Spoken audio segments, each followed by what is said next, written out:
is audio only, right? Yes. Okay, good, because my hair's crazy. No, it's okay. It's all good. No worries about the hair. So, but I do thank you for putting on pants, though. So, all right. So, I did it. yeah, that's always obviously the benefit of a audio podcast, right?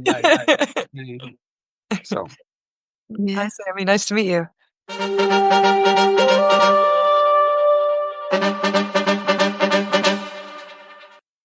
yo, welcome to My Summer Lair.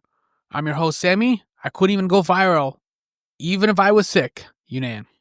Ah, yes, social media.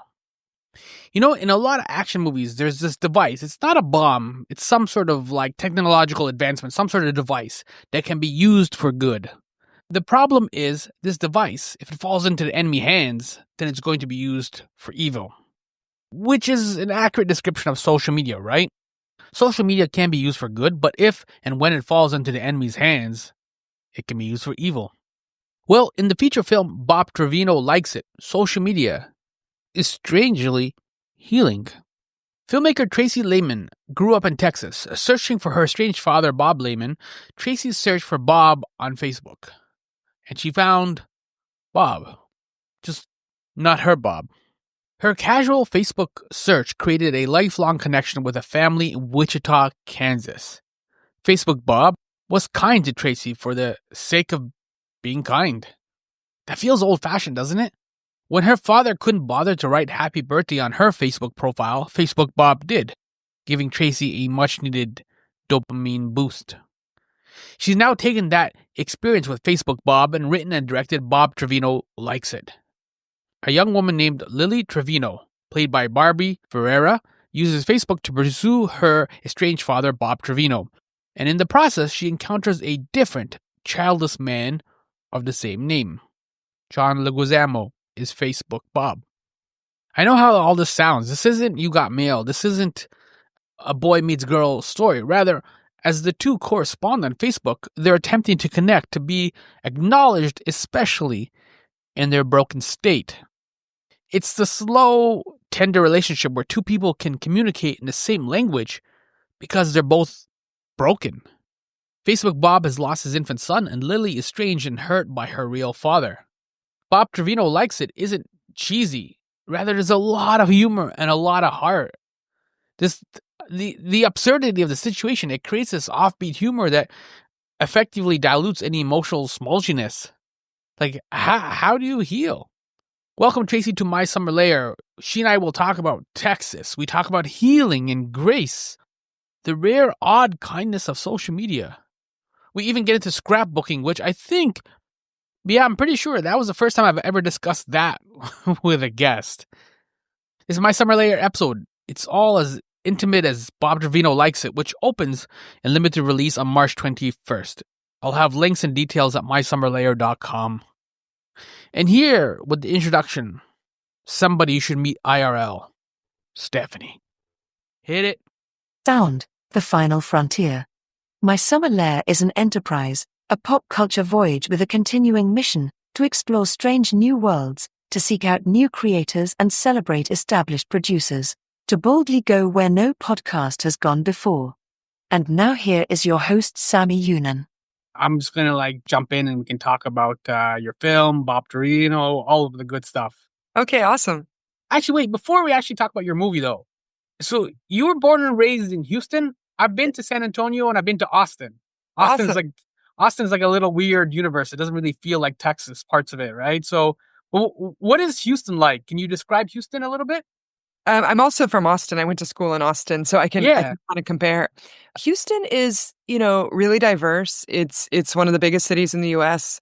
We kind of have everything. We've gone through some phases, like the growing up is definitely different than now. The downtown's been renovated. Like there's Houston is really into the arts. There's a lot of, corporate interest in Houston too, just like Dallas. So I love Houston. When you grow up in it, you're like, okay, I want to go get out and whatever. And now that I'm out of it, I'm like, oh, I can't wait to go back and visit. And so I think Texans in general, some of the good parts of Texas are we give good hugs. We people when their car breaks down. You probably saw that in that kind of attitude in San Antonio and Yeah. yeah, and Austin. There tends to be on an individual basis, there tends to be some like really, really kind Mm-hmm. people in Texas. And I hope that, we can have more of that. That's my goal. Yeah. Well, and I also found Austin really creative, obviously. Yeah, Right? Austin. So, yeah, it's kind of a blue dot on a red state, Yeah, that's what I was saying. It's kind of like a little weird universe. You know how like New York City is in America, but it's also like its own kind of country. Like, Yeah, you yeah, know? absolutely. I'm a Longhorn. I studied radio, television, film at the University of Texas, and interned for Richard Linklater, and worked for the news in Austin. It was one of my first jobs, and actually worked at an AMC theater in Austin. I did concessions, and Wow. Okay. and Yeah. I found my name tag the other day, and we're going to be in AMC theaters with some of the AMC theaters with this film, and I said I'm going to wear my AMC name tag to the to my screening. That's so cool. Yeah. Is it going to be actually playing in the ones like one of the ones you worked at, or? I don't know yet. I wrote them and I said, Are we going to be in this one?" And I'm waiting to find out. I know. I mean, we're in a lot of different theaters, not just AMC, but I just thought that was a special full circle moment. Yeah. No, that's really cool. But it also just shows too, like your film's connecting and it's like going places. Like it's kind of a message that people need to hear. I mean, we're gonna get more into it, but like it's resonating is what I'm getting at. Yeah, yeah. It's been a really beautiful experience watching people be open to the film and how their responses, emotional responses, seemingly very real, visceral responses to the film. And how the film was me expressing how acts of kindness matter, and how we're not all so different, and we're all a little broken and we need each other to heal. And here it is in real life. People are having that experience and then living that afterwards. They're sitting in a theater. We're all broken. They're a little broken. We're sitting in a theater. They're laughing, crying, and handing each other tissues or something. And I'm like, this is the point, that they're living the point of the movie, which is overwhelmingly beautiful.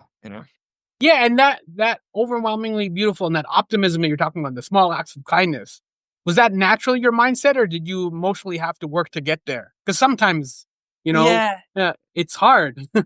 it's been interesting because I feel like people want to be resistant a little bit because they don't want to be manipulated. They don't want someone to push their emotions in a certain way. And I think it's my understanding and that there's something disarming about this film because I wasn't really trying to do that. All I was trying to do was luckily most people, they get disarmed from that in this film, I think, but I wasn't trying to manipulate anybody. I was trying to just really truly share the deepest parts of myself and my experience in hopes that could live on, that the kindness of this friend could live on somehow. And it was very hard to be that vulnerable. And so, yeah, it's been, I hope that the people that might be resistant can just maybe give it a second watch, or maybe just go with a friend and talk about it afterwards. And it's not very many people that are like that. It's a small portion, but I do understand, because I feel like a lot of filmmakers are trying to manipulate. So cinema is in a way manipulation. I mean, we're trying to make you feel something, but in this particular case, I just wanted you to feel what the characters were feeling and go through my emotional journey, and see if it could help, if my healing could help other people heal. That was really my intention. Yeah, and it also extends to social media too, what you're talking about. Because in Yeah. in Bob Trevino likes it. Social media is, in this case, healing. Like generally social media is a lot like your ex, right? Like it's hard to talk about it. There's some good times, there were some bad times, right? Like it's funny Yeah. for all the dense emotions that pepper your movie, from like grief to loneliness to anger. Social Yeah. media is just as hard to articulate and talk about in a cohesive way. Yeah, we were saying a lot of the time, we were like, "Oh, wow, this is the only positive movie about social media." Usually someone's gonna die or, Yeah. something bad. Yeah. And we're not saying go meet everybody who connects with you on the internet. We're not saying that. How Yeah. however, I'm trying to share that at the beginning, I remember when I first got the internet, I was like, "Wow, my world opened up." And I felt Mhm. less alone, and I found, "Oh, there are other people like me out there," or I can kind of open up to people without this fear, because they're not in person, and then maybe we do have a connection, and then maybe I meet them in real life and there's something beautiful. And I think it's kind of in many ways become something else, and I hope that this movie can help us get back to our roots a little bit in that way and say, look, the point is not social media. Social media is the tool, and it's a tool for connection and opening up your world. Hopefully not a tool to hurt people. Yeah, one of the scenes I like, and Bob Trevino likes it, is the Facebook stage fright scene. One of your characters, Lily, this is something because we don't see this that often, right? So the audience knows Lily has all these like turbulent emotions, but she doesn't know what to write for her Facebook status, right? And that curse is just kind of like blinking at her, and eventually she just writes like "best lunch ever," right? And it's like this bland Facebook status, and like, what does that even mean? So Yeah. like so basically, it's like she's presenting Batman to the world because Batman is cool, Batman is Yeah. acceptable, but she's really feeling like Bruce Wayne, who's grieving the loss of her parents. Yeah, definitely. And she's kind of sending a little beacon, a little light out, like, "Hey, anybody there?" You know? Mhm. And a lot of the time it's not really about her. It's more about connection. Is anybody there? Does anybody see me? Does anybody So yeah, absolutely. I feel like that blinking cursor on that post is a lot about it feels like what I feel like when I'm about to write a script and I don't know what to write. Yeah. No, and I mean, it intimidates all of us, right? Because that's the thing too. Like, the whole point of social media is, like you just said, to be seen, Yeah. right? And so Yeah. you post stuff. Here's my kid doing stuff. Here's our trip to Bahamas, whatever, right? Like, you Yeah. want people to like connect and to like be seen and accepted. But it's always like you feel this kind of like stage fright, right? Because you're Yeah. like, will people like this? Is this funny? Is this whatever, right? It's vulnerable for sure. I mean, you're putting yourself whether you're just putting any post, are people gonna like it or are people gonna get it? Are people gonna make fun of me? You know? Mhm. And to take that risk just in hopes that someone sees you or hears you is it actually is a beautiful thing, I think, to be vulnerable and hope that someone sees or hears you, and then to have someone, even one person, catch that and respond, you know? Was that some of the emotions you were feeling when you put your dad's name into Facebook? Which is what obviously sparked the movie. Yeah, I think for me, I was really at the beginning of my recovering people pleaser journey back then. So, I really was putting his name into Facebook just to try to I had called, I had emailed, he wouldn't get back to me at that time, and it was a small conflict that we had, in hindsight, very small, but he was mad, he wouldn't talk to me, and I remember putting his name into Facebook. It was like this desperate thing, like, maybe he's on Facebook. Maybe this way, maybe it's kinda like, "Oh, he won't talk to me this way or this way, but if I try this way, maybe." Yeah. And I put his name in, and there was this stranger. I didn't know it was a stranger. I thought it actually might be my dad at first because he was also in Wichita, Kansas, which is where my grandparents were from. So I thought Mhm. that's strange that my dad kept Wichita as the city, like, but I mean, how many people with this name? It's spelled different, everything. Like, how many Yeah. people with that name in Wichita? So I thought it must be him. So I friended him, woke up to a notification from this other person with my dad's name that said, my dad's name likes it. And I thought, all right, my dad likes something of mine. We're back. We're gonna be Yeah, you okay. feel seen now. Yeah, he did it, and it was like Mm, it was just acceptance. That I remember that notification, and it was a different name than Bob Trevino, but because yeah. we changed it, but I remember that notification that my dad's name liked it, and I was like, "All right, I feel accepted. I feel like we're back. Everything's gonna be okay." And then to realize that it wasn't, to look further and realize it wasn't him was strange, but also I had the feeling with the like, and I was like, "I need to hold on to that. I actually need that. I need that in my life, so I'm gonna stay friends with this person." It was kind of an healing comes in very strange ways. Well, yeah, and it's also not linear either, right? Yeah, Like a yeah. movie can be linear, but healing too is like it comes out of those, like you said, left field where like you didn't realize this is what you needed, right? Yeah, Like when you break your leg, you go to the doctor and they put a cast on it, and then after like a certain period of time, they take the cast off, and then your leg's okay. But yeah. with the emotional hurts, you don't always know what you need or how to quote unquote fix it or heal. Yeah, and sometimes the things that we think we need are the exact opposite of what we actually need. Yeah. That's true. And one of the things is like sticking with the social media that I like is this idea of the scrapbook, right? The memories, right? Mhm. Because especially with like Facebook, I'll sometimes see a memory and it'll be like, remember this concert? I'm like, that was 5 years ago. I'm like, that felt like 2 weeks ago. Like, Yeah. right? Facebook Bob's wife in the movie, Jeannie, she is a scrapbooker. And you actually even have a scrapbook consultant listed in the end credits. So, like, what is the purpose or maybe even the value of scrapbooking? Is it as like obvious as what I'm asking? Like, is it Well, just those memories and that preservation? the origin of it for me came from, one of my childhood friends, her mom was a scrapbooker, and I think my friend was kinda like, "Oh, my mom's scrapbooking again," and I was like, I don't know if my friend for me, it was amazing. I was like, "Wow, she saves all your photos and she puts them in these books," and it was like it was really amazing. She has so many, and she's very excited about it, like, "This is amazing." And I can imagine if that were your own mom, you'd be like, "Oh, she's doing it again," but, like, for me, it wasn't like that at all. So, I remember seeing that I made it into one of their family scrapbooks, just Oh, that's a good honor. yeah, just being a friend, like, in a photo, like, in the corner, and I just thought how special that I'm on this acid-free paper and preserved forever, and, you Yeah. know, I never forgot that feeling, and, I my dad didn't even want my childhood photos in the end, he, like, gave them back and in a garbage bag, to be honest, and he just didn't want them, and so it really was like this visual, physical metaphor and prop, I guess, for from the art department of one person's trash is another person's treasure, and that is the story. Like, don't go to the person over and over that doesn't value you when you have someone around the corner that sees you and values you and wants you in their life. Like the absurdity that we keep going back to the people that don't see us or value us, and so that is a journey, especially when you're groomed to think the opposite, you know. Yeah.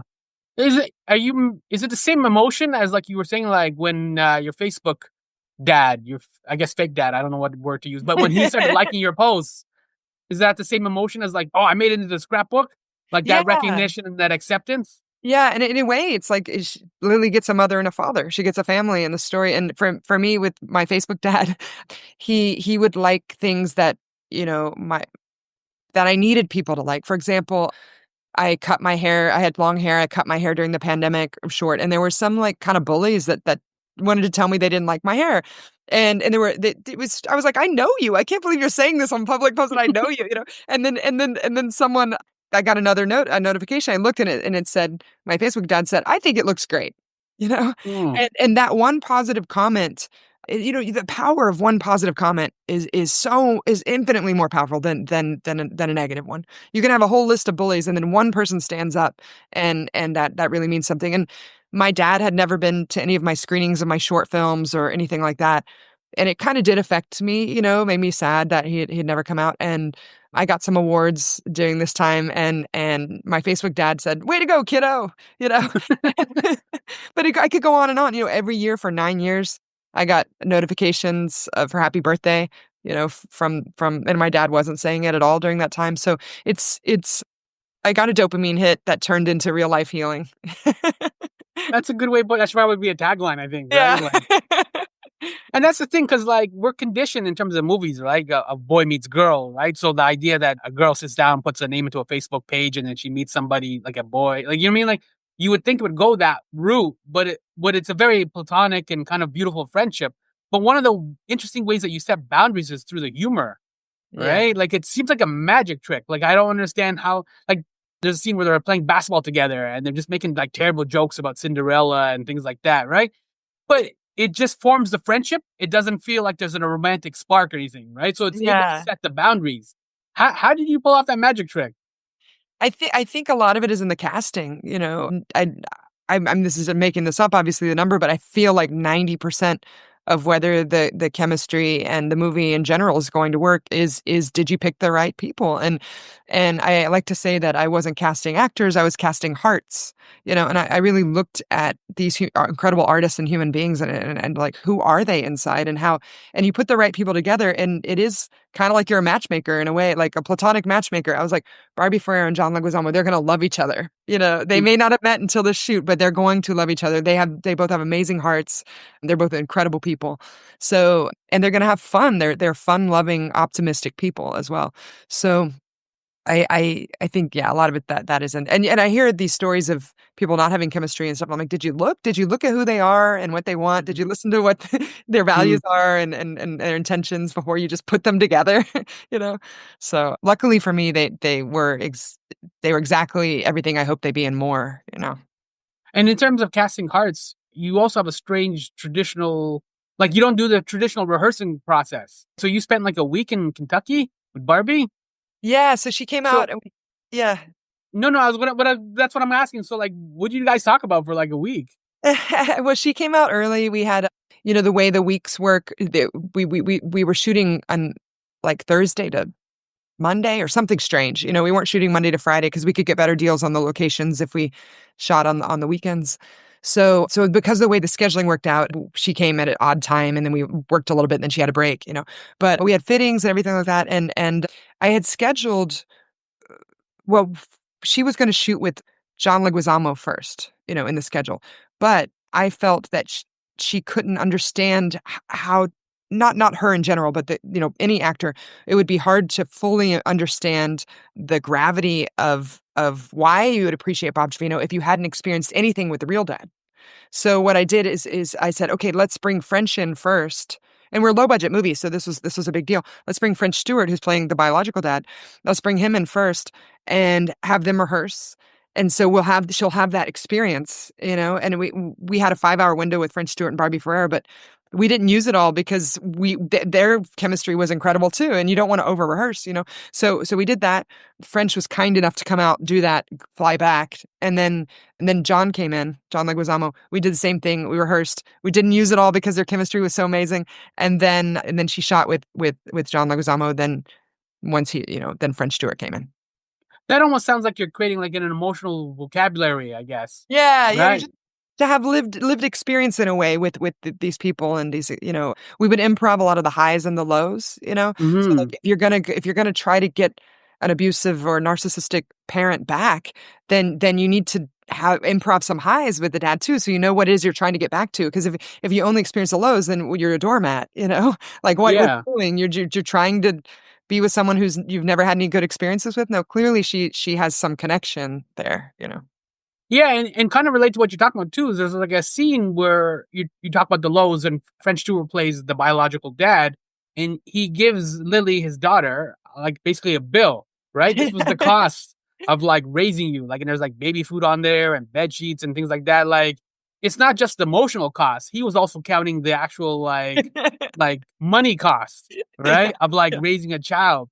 And so it's just interesting, like you were talking about, where like, you want to have good people around you in life. That's grace, right? Like it's Yeah. free. Whereas other people who are maybe negative or like bullying, they keep records, and that's always the difference. Yeah, they keep a tally of rights and wrongs, and they're not working towards resolution. They're not working towards understanding a resolution. They're looking at things of how can they use them to get what they want or manipulate or something like that. It's yeah. That actually happened to a really good friend of mine that she shared that with me, and I said, "Do you mind if I?" I said, "This is kind of a Her dad or yeah, yeah, give her an actual list. yes." Oh my And goodness. and I had like kind of the emotional experience, but I needed an example of cinema is external and visual, so I was like, how do I put this into I was like, well, it happened to somebody I love. So then, like, because it's such a personal film, and a lot of it comes from your own experience or experiences from people that you know, and you're dealing with emotions like grief and hurt and loneliness, is it difficult to navigate your filter to like write honestly and openly? Because it's the same thing for healing, right? Like, you need to be open Yeah. and you need to be honest, otherwise it's not going to work. So for writing, can you be open and honest, or does the filter sometimes kick in? I think I had to be for this one, and I hope now that I've had this experience, I hope for future ones too. I had to always be as honest as possible, and if it didn't work, I could always change it. But if I ever tried to be inauthentic out of wanting to be liked or wanting to do something that would succeed, it would have ruined the very heart of the movie. And so I was like, let me just dump everything honestly, and then I can clean it up and rearrange it later and all that. And always asking myself, am I writing this or am I doing this out of love or out of fear? Am I in this am I if it doesn't feel right in my gut, the way that I'm presenting the scene or what I'm doing, why doesn't it? And it could be that I'm trying to do what other people want me to do instead of doing what this film needs. So I from the writing, directing, all of it, I just tried to go with my gut and tried to be as open and honest as possible. And again, luckily I had a really good team. I think it's very hard to be this vulnerable and open alone. You know, I Mm-hmm. I had you cast the cast, but you also cast the crew, and I had incredible producers Sean Mullen and Edgar Rosa, as well as Felipe Dieppe and Carl Effinson on the EP. They really had my back, and my department heads had my back, and so, yeah, I've been looking for a crew and chosen family like that with my shorts, and I feel like I finally found it with this feature. So that was another overwhelmingly beautiful thing to be like, "Oh, wait, I found it. I found my chosen family in real life. Now I'm looking at the crew, telling the Hmm. story of my chosen family, and the crew's my chosen family. It's too much. It's too much." Yeah. I mean, did you ever get to talk basketball with John? Because he's obviously a big basketball fan, and you Yeah. see him at Knicks games all the time, like during the set and stuff like that. You ever get to talk basketball with him, or? A little. I talked about how, I had played my family, a lot of people in my family play, and one thing when Barbie and he and I finished rehearsal early, we were like, "Well, what should we do?" And I said, "Well, we can play basketball because we've got to rehearse for that scene." So we went outside, and he's not bad like that, by the way. He is not a bad basketball player. That was a lot of acting, I guess, Yeah, right? he's a really good actor. Yeah. That's good. He committed to the role, right? Because it's Yeah, like it's hard to like make yourself look bad, right? Like especially because he's a totally. big Knicks fan. Like that's good, yeah. And even what you're saying too about like being open and honest. There's a scene early on where Lily, who's played by Barbie, she's in a smash rage room, and her friend is pushing her to like express her anger and express these emotions, and she Yeah, can't. She picks up the bat, but she can't do it. You yeah, know. And so sometimes, even though those emotions are there and she's aware of it, yeah. like, that seems to me like to mirror the writing process, right? Where like, you hesitate. Like you Ab don't want to express them. You're not comfortable expressing them. And sometimes the very things that you're afraid to say or do, I mean, that you have to pay attention. I'm not saying, jump in front of a moving car or something, but the very Or things put that somebody's name into Facebook. yeah, yeah. But sometimes the very things that you're afraid to do are the very things you need to do in order to overcome the things that are blocking you. Like when I got the idea for that scene from I had done a shoot in Seattle, and I got a little upset on set, and I didn't know how to I couldn't speak anymore. This was many, many years ago, but I'm directing, and all of a sudden I'm angry and I can't speak. Like, that's not and so I was driving back with my cinematographer at the time, driving from Seattle to LA, and I said, "Did you notice that I stopped talking?" And he was like, "Yeah." I said, "I was so angry that I couldn't speak." And I said, "That's horrible. I need to deal with that." Yeah, yeah. So Again, healing is not linear, right? yeah. Again, many years ago. Now I can get Yeah, angry. yeah. Are you finding then, like, you've been to many festivals, you win audience awards at a number of festivals. Are you finding that the message resonates? As you said, you want to kind of inspire or kind of connect or reaffirm with people, like these small acts of kindness, these moments, these compliments that you talked about, right? Like your hair looks great. These are resonating, like people are picking up what you're putting down. I think so. I think they're checking the mail. They got a key to the yeah, it's really beautiful. We have our US through roadside attractions for US and Canada, and they partner with Photon in Canada, and obviously, and I'm very, very happy about that. I love Canada. I love Canada. I just want to say that. But but it's also all around the world, not even just Western cultures. We're selling in territories, and when I find out that, like, we're gonna be in the Middle East, or we're gonna be, in Latin America, or anywhere, it really affects me because these are different distributors, and so I have this feeling in my mind that these different distributors are saying, when they agree to do this, they say, "Well, my region will relate, and my culture will relate," Hmm. and I never expected, you don't write for that reason. You just write to express things, and you try to connect, and to find that something so specific is indeed universal is, again, overwhelmingly beautiful, and so, as I've gotten to travel, I'm hoping to go to Canada very soon. As I've gotten to travel, and I experience this on the ground with different audiences all around the world, I I have that experience in me, and I feel that I'm writing differently now. I'm writing still specific, still vulnerable work, but I'm writing feeling connected. I'm feeling that I'm not alone, and that, the feeling of the audiences that may need my work being with me gives me more courage to go even further. Yeah, it's that old school thing of like the personal universal, Yeah, yeah. right? I heard it all the time, but I never completely got it until I was on the road with this film. And Hmm. here it is about to go out, and oh my gosh, it's no longer just my story, it's our story. Anybody who relates to this film, it's their story too. That's a good way to put it. So it's March 21st. It opens and select theaters, including the TIFF Lightbox here in Toronto. So Yeah, hopefully we will see you soon in Canada. I hope so. You can hang out. Make sure you come when it's a little bit warmer. It's been cold the last little while, so yeah. I'll take Canada any season. Okay, fair enough then. Yeah. But thank you so much, Tracie, for like hanging out. Thank you for the movie. It was really charming. Yeah, your message does resonate, right? Because it's just a completely different message from like social media, from things what we have. It's the opposite of what we've seen the last little while, Yeah. right? Like sometimes it's easy to think like the common good is eroding, Yeah. but it's still there and it can still surprise you, right? Yeah. But you just need to kind of look for it, much like the meteorites and things like that Facebook Bob was looking up at the sky at. There's magic all around us. We just have to be open and help each other see it. That was way more articulate. That's really good. Yeah. But that's it. Thank you so much, Tracie. Thank you.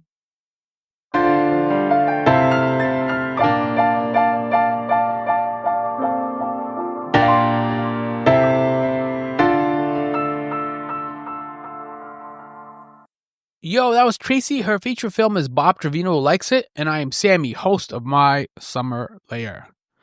Growing up, the popular saying goes, you can pick your nose, but you can't pick your family. I think that's how the saying goes. I gotta be honest, when Tracie said to me, my real dad had never been to any of my screenings of my short films or anything like that, and it did affect me, It made me sad that he'd never come out. She goes on to add, I got some awards during this time, and my Facebook dad said, way to go, kiddo. Yo. I had a lump in my throat when she said that story, when she shared that story.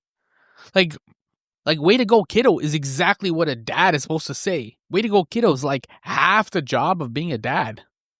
That was a strange and beautiful story. All of Bob Trevino, the movie, is a strange and beautiful story. I'm glad Tracie shared it with me, and I'm glad to share it with you. I share stories, not always filled with grace, not like this one. In My Pal Sammy, a pop culture newsletter. The title of the newsletter for this episode is The Facebook Father Figure. Bob Trevino Likes It. I include the trailer as well as some reflections on all of this. If you Google My Pal Sammy, you'll see it. It's a Substack newsletter. I hope you read it and write, way to go, kiddo.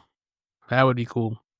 And in turn, if you want a way to go, kiddo from me, please sign up while you're there. Google My Pal Sammy. Maybe Tracie's right. Maybe we can do something better with the internet. Maybe we can make better choices. It doesn't have to be like this. It's odd. Maybe if there was more strangers, just writing way to go, kiddo, the internet would be a better place. Thank you for listening to me in a Netflix world. Bob Trevino, yo.